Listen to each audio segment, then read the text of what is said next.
आज हम आपको बहुत ही कमाल की थ्रेसर मशीन दिखाने वाले हैं। चाहे आपको टोकरी मॉडल चाहिए, विदाउट टोकरी मॉडल चाहिए, पैडी थ्रेसर चाहिए, मल्टी क्रॉप थ्रेसर, शानदार आज आपको हम दिखाने वाले हैं। किसान भाई बहुत ज्यादा कंफ्यूज होते हैं कि कौन सा थ्रेसर उनके लिए बेहतर होगा, तो आज की इस वीडियो में आपको सारे कंफ्यूजन दूर होने वाले।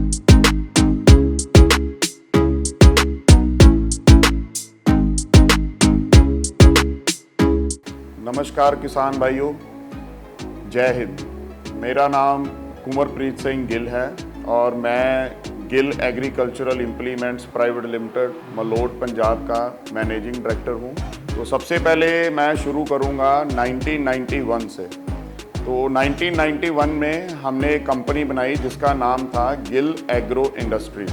गवर्नमेंट ऑफ इंडिया ने, प्रेसिडेंट ऑफ इंडिया ने उस टाइम पे हमें 1997 के अंदर नेशनल अवार्ड दिया।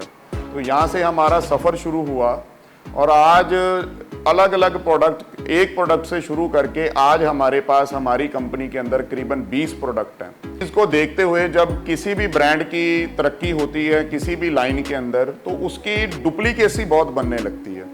तो आज इंडिया के अंदर 3 से 4 ऐसी कंपनीज हैं जिन्होंने हमारे ब्रांड की डुप्लीकेसी बनाना शुरू किया है। उससे आप हमारी कंपनी की डिस्क्रिप्शन पता करके भी ये कौन सा गिल है, ये ओरिजिनल गिल मलोट ही है, ये सरदार सुखमंदर सिंह गिल जी जिन्होंने इस कंपनी को शुरू किया, क्या है ये उनका ही प्रोडक्ट है। तो ये चीज़ का आप ध्यान रखें। और मैं सभी को ये कहना चाहूँगा, जो हमारा ट्रेडमार्क गिल है, ब्रांड है, वो हिंदी, पंजाबी और इंग्लिश के अंदर रजिस्टर्ड है। नमस्कार किसान भाइयों, आज हम आपको फिर से एक बार और बहुत ही कमाल की थ्रेसर मशीन दिखाने वाले हैं जो कि सूखे फसल के लिए। किसान भाइयों बहुत सारे थ्रेसर मार्केट में है, लेकिन ये जो थ्रेसर है खूबियों से भरा हुआ है। तो इसके बारे में हम संपूर्ण जानकारी लेने वाले। मैं धीरज कुमार, आप देख रहे हैं इंडिया मोटर कार और मेरे साथ रहेंगे गिल साहब जी। नमस्कार सर जी, कैसे हैं? बहुत बढ़िया सर, बहुत बढ़िया। आप बताओ। एक बार फिर आपसे मिलकर बहुत मजा आ रहा है सर, और एक नया प्रोडक्ट और एक नई मशीन के साथ हम फिर से अपने किसान भाइयों के लिए लेकर आए हैं। सर इसकी खूबी मुझे जानने की बहुत इच्छा है, क्या क्या ऐसी मशीन पे आप लेकर आए हैं वो आप किसान भाइयों को बताएं। सर इसका मल्टी क्रॉप बैक टोकरी मॉडल है। ये करीबन 20 तरह की सूखी फसल निकाल सकता है, ऐसी इसके अंदर क्षमता है। अच्छा जी। और इसका अगर मैं ड्रम साइज की बात करूं तो इसके ड्रम की जो लंबाई है वो 49 इंच है, 49 इंच है। अच्छा और जो इसका डाया है वो 38 इंच है। अच्छा मार्केट के अंदर काफी मशीनें आती हैं, बिल्कुल, लेकिन कोई भी 36 इंच से बड़ा डाया नहीं बनाता। अच्छा और 45 इंच से बड़ा ड्रम नहीं बनाता। अच्छा जी। तो ये सबसे बड़ी मशीन है। और बाकी मशीनों में आप देखोगे सिर्फ 4 फैन आते हैं ऊपर। अच्छा जी सर। ये हमारा मॉडल गिल का मॉडल है जिसके अंदर हम 5 फैन देते हैं मल्टी क्रॉप के अंदर। अच्छा जी सर। और इसकी अगर हैवीनेस की बात करें तो आप इसका वेट करीबन 38 क्विंटल के लगभग इसका वेट जाता है, इतना इसके अंदर हैवीनेस दिया है। अगर 10 साल भी किसान भाई इसको चलाएंगे तो इसके अंदर इतनी बढ़िया क्वालिटी की चद्दर लगी है, इतनी मोटी चद्दर हमने यूज की है, तो फिर भी उसके अंदर कोई दिक्कत नहीं आएगी। अच्छा जी सर। और सर जैसे मैं सिस्टम देख पा रहा हूँ, जो मार्केट में इस टाइप की थ्रेसर आती है सूखी फसल के लिए, वो उसमें ये सिस्टम नहीं होता। ये क्या कमाल की चीज आपने लगाई हुई है? ये सर जैसे पहले भूसा हम यहाँ से निकलता था पंखों से, जैसे अपन अन्य थ्रेशर में देखते हैं, तो ये सबसे बड़ी दिक्कत क्या आती है, जैसे हमने पहले वीडियो में बात की, आज की डेट में सबसे बड़ी दिक्कत लेबर की दिक्कत जो मार्केट के अंदर चल रही है। बिल्कुल है। तो पहले क्या था, फार्मर को भूसा एक जगह पे इकट्ठा करना पड़ता था खेत के अंदर, फिर मजदूर लगा के उसको ट्रॉली के अंदर भरना पड़ता था, फिर वो घर पे लेके जाता था। तो हमने यहाँ से पंखे को ऑप्शन दिया, अगर आपने यहाँ से निकालना है तो इसको खोल के आप यहाँ से निकाल सकते हो, अन्यथा आपको डायरेक्ट पाइप सिस्टम दे दिया जैसे स्ट्रॉ रिपर के ऊपर होता है। अच्छा जी। तो आप ये पाइप डायरेक्ट ट्रॉली के अंदर इंस्टॉल करके तो भूसा डायरेक्ट ट्रॉली के अंदर भर सकते हो। अच्छा जी। मतलब आपको दोबारा खेत के अंदर मजदूर को लेके जाने की या पैसा खराब करने की जरूरत नहीं है। तो आप डायरेक्ट ट्रॉली के अंदर भूसा भर सकते हो और आपका भूसा डायरेक्ट जहाँ भी आपने खाली करना है तो वहां आप खाली कर सकते हो। बिल्कुल है सर जी। और इसकी अगर मैं क्षमता की बात करूं सर, अगर 1 घंटे में ये कितनी फसल निकाल के दे सकता है? इसकी धीरज जी हर फसल की एक अलग अलग कैपेसिटी होती है, लेकिन अगर अपन नॉमिनल बात करें तो इसकी पर आर की कैपेसिटी 20 से लेके 22 क्विंटल तक जाती है। बिल्कुल। अगर मक्के की बात करें, मकई के अंदर ये थ्रेशर 30 से लेके 35 क्विंटल तक का भी मक्का निकाल सकता है। अच्छा जी सर। हाँ, हर फसल की एक डिफरेंट किसान भाई आजकल बहुत नॉलेजेबल हैं, किसी को आप नहीं बता सकते, लेकिन हर फसल की एक अलग अलग कैपेसिटी होती है। कोई 18 क्विंटल निकलती है, कोई 22 क्विंटल निकलती है। जैसे मक्के की बात की, वो 35 क्विंटल तक भी निकल जाती है। अच्छा जी सर। हाँ।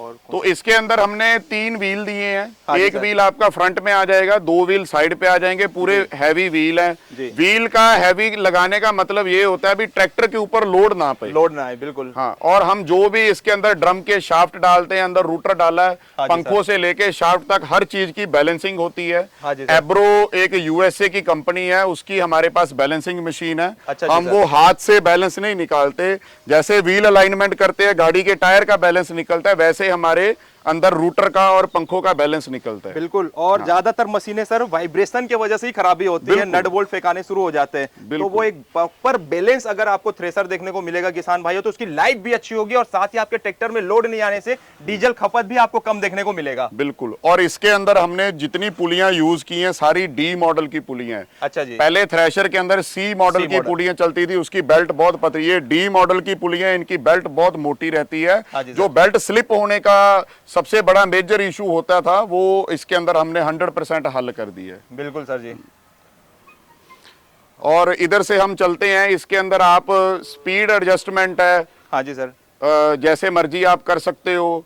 पंखों की प्रेशर प्लेट की एडजस्टमेंट है, जैसे मर्जी आप कर सकते हो। आपने अंदर छन्ना का दराज चेंज करना है तो उस साइड से हमने बहुत आसानी से साइड से ओपनिंग का दिया हुआ, आप साइड से खोल के आप कर सकते हो, कोई दिक्कत नहीं है। इसके अंदर जो ब्लेड लगाए हुए हैं हमने 4 इंची 5 mm के स्टेल्को स्टील के ब्लेड है। अच्छा जी। अन्यथा थ्रेशर के अंदर डुप्लीकेट स्टील के ब्लेड आते हैं, नॉर्मल स्टील के ब्लेड आते हैं, हाँ जी तो सर। वो जल्दी घिस जाते हैं। इसके अंदर स्टेल्को स्टील के अंदर सारे हमने ब्लेड यूज किए हाँ हैं। जी सर। ड्रम के ऊपर भी पूरे ब्लेड लगे हुए हैं, नीचे हमने ब्लेड लगाए हुए हैं ताकि जो थ्रेशर को किसी तरह का लोड ना पड़े फसल को थ्रेशिंग करने के लिए। करने में। और किसान भाइयों, गिल की एक बहुत बड़ी खूबसूरती है जो अपने थ्रेसर में देता है, ट्रैक्टर का आरपीएम तो पता चल जाता है। सेम वैसे ही आरपीएम के लिए, थ्रेसर के लिए यहाँ पे एक मशीन लगाई गई है जिसमें आपको आरपीएम भी दिखेगी और आपके थ्रेसर का कितना आरपीएम है, क्योंकि हर एक अलग अलग फसल के लिए अलग अलग की आरपीएम की जरूरत पड़ती है, वो लोगों को पता नहीं चल पाती। तो उसके लिए यहाँ पे बहुत शानदार गिल ने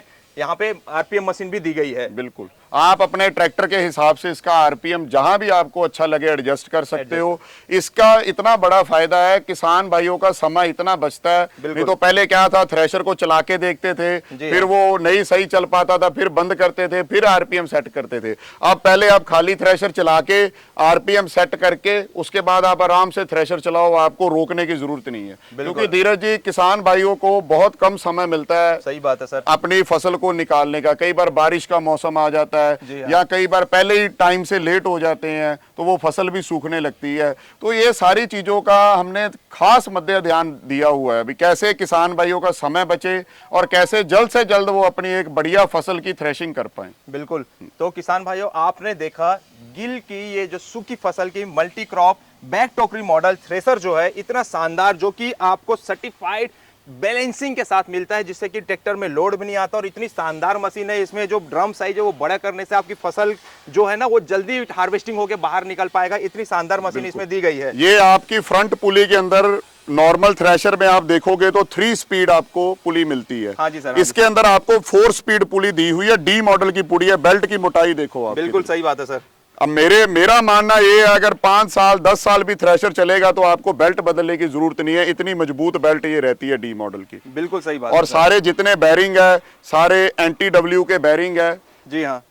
L2 क्वालिटी के बैरिंग है। और यहाँ से अगर आप देखोगे तो ब्रैकेट के अंदर हर जगह पे मेन शाफ्ट चाहे वो ऊपर है चाहे नीचे है, double bearing ball bearing bracket के अंदर हमने डाला हुआ है। किसान भाइयों को ऐसा ना हो भी मशीन लेके जाएं तो बैरिंग से धुआं निकलने लग जाए, बहुत प्रॉब्लम आती है ऐसी।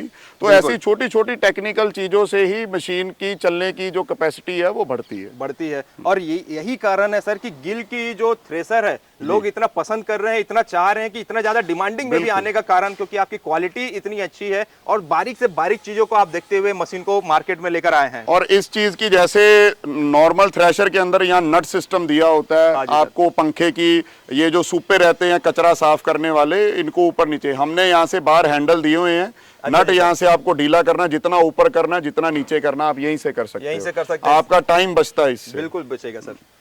और ये धीरज जी वर्म पाइप लगी हुई है, जैसे कचरे के साथ कई बार ग्रेन आ जाता है या कचरा काफी मोटा आता है तो ये दोबारा कचरा वैसी टोकरी के अंदर चला जाता है वर्म के थ्रू, हाँ तो जी उसके सर। अंदर अगर कोई किसी तरह की ग्रेन फसल आ चुकी है या कोई भी दिक्कत है तो वो दोबारा थ्रेशिंग होके आता है, ताकि जो किसान भाइयों की फसल का नुकसान किसी भी तरह से ना हो, इस चीज़ का हमने खास ध्यान रखा हुआ है। बिल्कुल बिल्कुल सर जी। तो किसान भाइयों, आपने देखा हो मार्केट में आने वाले थ्रेसर और गिल की थ्रेसर में कितना बड़ा फर्क है, बनाने का तरीका में कितना बड़ा फर्क आपने देखा, वो आप वीडियो में ही जज कर पाए हैं। तो बहुत बहुत धन्यवाद गिल साहब आपका, एक बार फिर Thank you, से एक thank you. बहुत बढ़िया प्रोडक्ट आपने किसान भाइयों के लिए दिया है जो कि लंबे समय तक चला सकते हैं। मिलते हैं किसान भाइयों नेक्स्ट वीडियो के साथ, तब तक के लिए जय हिंद, जय भारत।